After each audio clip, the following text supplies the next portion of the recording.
Sabay sa prayer rally sa Davao City, ang kick-off rally naman ng Bagong Pilipinas na pinangunahan ng Pangulo. Para maabot daw ang Bagong Pilipinas, bawal na ang mga tamad, makupad at naghahari-harian sa gobyerno. Nakatutok si Ian Cruz.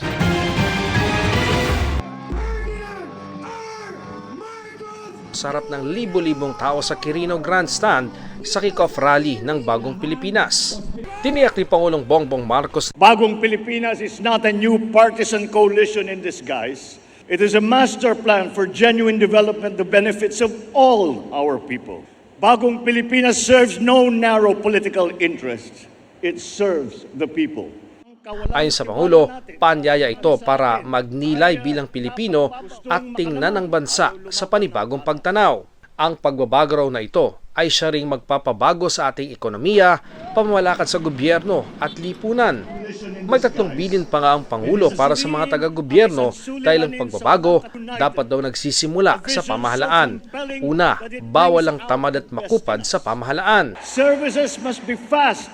Projects must be completed on time. Deadlines must be met per schedule. Distress calls must be responded to without delay. Ikalawa, bawal ang hindi tapat at nangungulimbat. Sa Bagong Pilipinas, bawal ang waldas. Ang paghahanda, lalo na ang paggugol ng budget ng bayan, ay bukas sa publiko at hindi kinukubli. Walang parte nito ang kinukupit o sinusubig. At ikatlo, bawal ang mapang-api at naghahari-harian sa gobyerno. You are servants of the people, not their lords.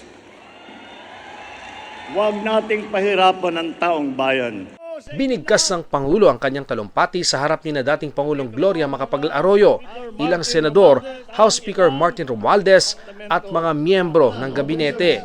Hindi namin namataan si Vice President Sara Duterte habang nagtatalumpati ang Pangulo, pero sa pre-program, naroon ang bise na nakipag-selfie pa sa mga taga-DepEd at ibang nasa Quirino Grandstand. Ang kontribusyon po ng Department of Education ay sa poverty alleviation sector at kami po ay huhulma ng mga kabataan at mga mag-aaral na matatag.